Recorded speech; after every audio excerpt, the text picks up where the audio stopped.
So now we're gonna meet two brothers who came over to Boise, Idaho as refugees when they were much younger, and now they're college students, so they're a bit more established, and I'm excited to meet them. Let's go.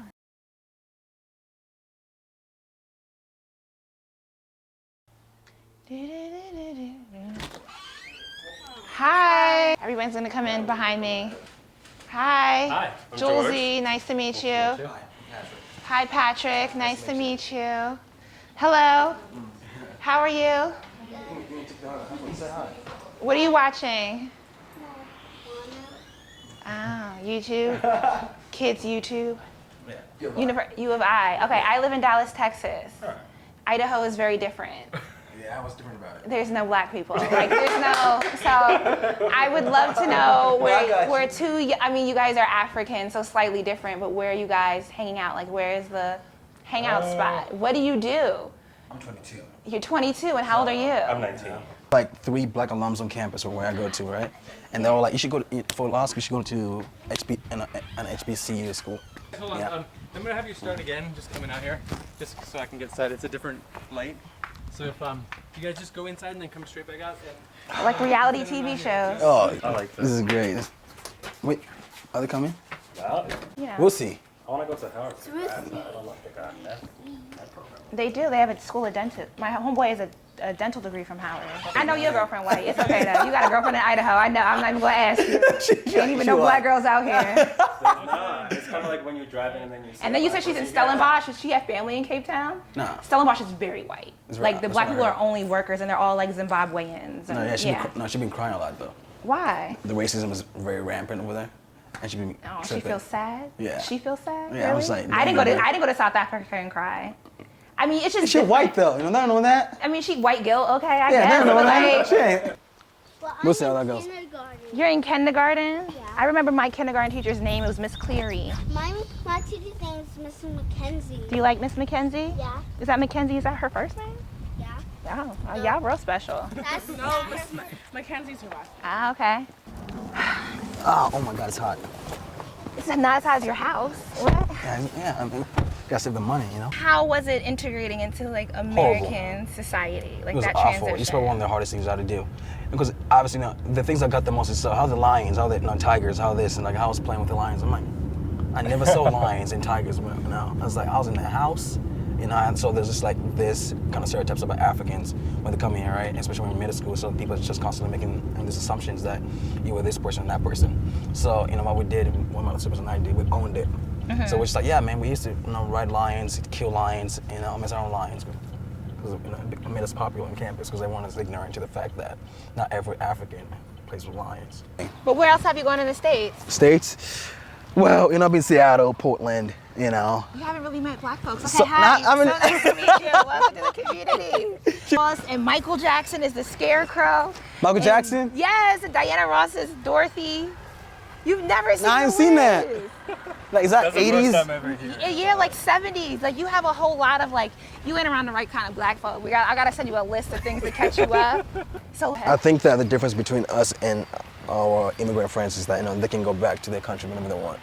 What do you think about Black Lives Matter? Oh, I think it's very important. I think the way it started in that, you know, black women coming together and being on the front line of the protesting, because black women are the future. No, no, I'll give you that. No, Don't disagree with me. No, I'm not disagreeing with that. Well, you're gonna find you one No, one no. day. It's okay. I got you. So that is interesting because this is a new thing, and you guys kind of came in at the beginning, like Exactly. 2008. Yeah, You know what I mean? Like, yeah, we just dumped in it. Obama just got. yeah, Obama was just That was elected crazy. president. Yeah, You know, but and- does that have any? Did it have any meaning to you, or did Yeah, you even no, realize what it didn't, was? 'cause Yeah. I was just like, oh, it's You didn't know what it was, president. yeah. I didn't know I didn't know the big thing about Obama being president until people started telling me I was black. Yeah. Right. So I didn't know I was black Until you got I came here. here. I was like, Yeah.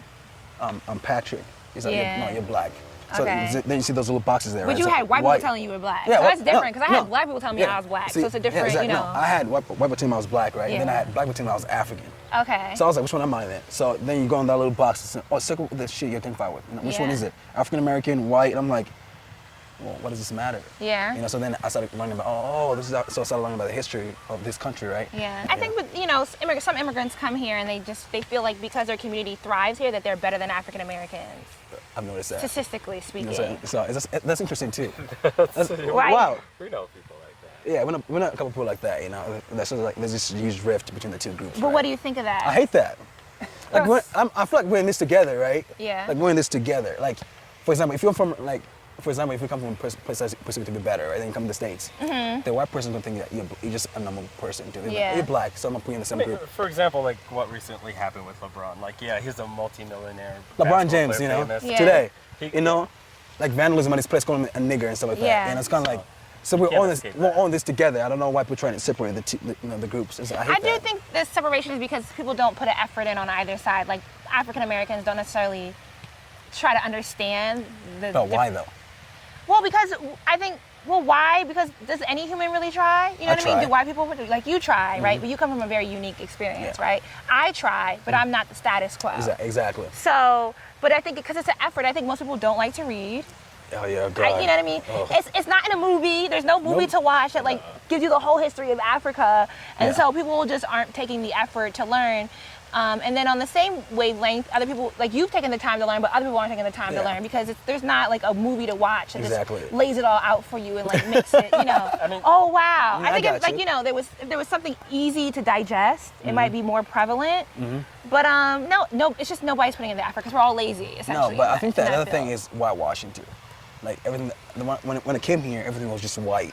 Yeah. And I was like, why am I seeing black people, Asian people, Mexican people, but everything's white? Yeah. Like, why is that? You know, I still haven't gotten rid of that.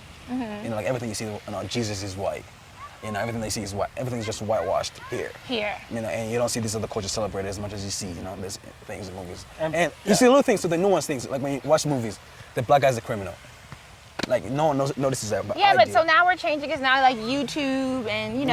Exactly. We have different TV shows and stuff. Exactly. Yeah. So like I feel like it's gonna start changing, right? Plus sometimes it's just kind of like when people don't really like you don't experience racism or whatever. Or somebody in your family didn't get shot, or whatever. Yeah. You don't consider like it's not gonna happen to me, so why should I try and exactly. be a voice for it? Like right. it didn't happen to me at all. So why should I care? Yeah, like why should I care? And then when it happens to you, that's when you're like, oh, okay, I gotta do something about it. I wanna be like the main voice of this and like speak out about it. But when it's not your deal, nobody wants to touch base on it until it falls on them. So I feel like that's one of the like biggest problems too. Is like people don't want to like be out front and kind of like support. Well, yeah. Speaking to that, like you know how I found about like I had a Congolese roommate in college, and she had like a flag of Zaire. Yeah. Right. And so I was trying to figure out why does she have a flag of Zaire when it's a DRC now. Yeah. And then I feel like she's the one that mentioned Patrice Lumumba to me. Yeah. And so there is a documentary, but it's in French. That's homie right there. So I had to like watch. You know, the people don't really want to read the TV screen while they're watching a movie, but I read. I was like, yo, this is profound. My man he had the Malcolm X spectacle. The little haircut right there, the line right there. Yeah, but there's not a lot in the English context to read up on him about or watch. And then, you know, you can read some of his speeches and stuff, but French is a very long language too. So when you translate it to English, it's very long. Yeah. But I mean, it's kind of like the same. There's Frantz Fanon, he's from Martinique. Yeah. And you know, he's become popular. Have you read Frantz Fanon? No. So there is a documentary on his book that's narrated by Lauryn Hill. And I feel the documentary is like an overview of the themes in Wretched of the Earth. Because he was talking about decolonization. And the question was, what do you think about the education system in here and how it's taught? Do you think that the books that they use are more kind of whitewashed in a sense? Oh, I mean, so this is the thing. I think this is what we're realizing in the age of number 45, right? Yeah. Like, how did we get to this point? Nice. All right, great to meet y'all. Thank you. Give you the. Oh, okay. I got you. Shoot. This is a regular handshake. Man, I got you, man. No, man. She ain't doing right. You look African, and not because you're dark skinned. Yeah. Your features. My features are my features. I would like, look at you and think you were Central African. Really? Oh, yeah. I would just think you hang out with a lot of white people. Oh. You don't have a shape up. Yo.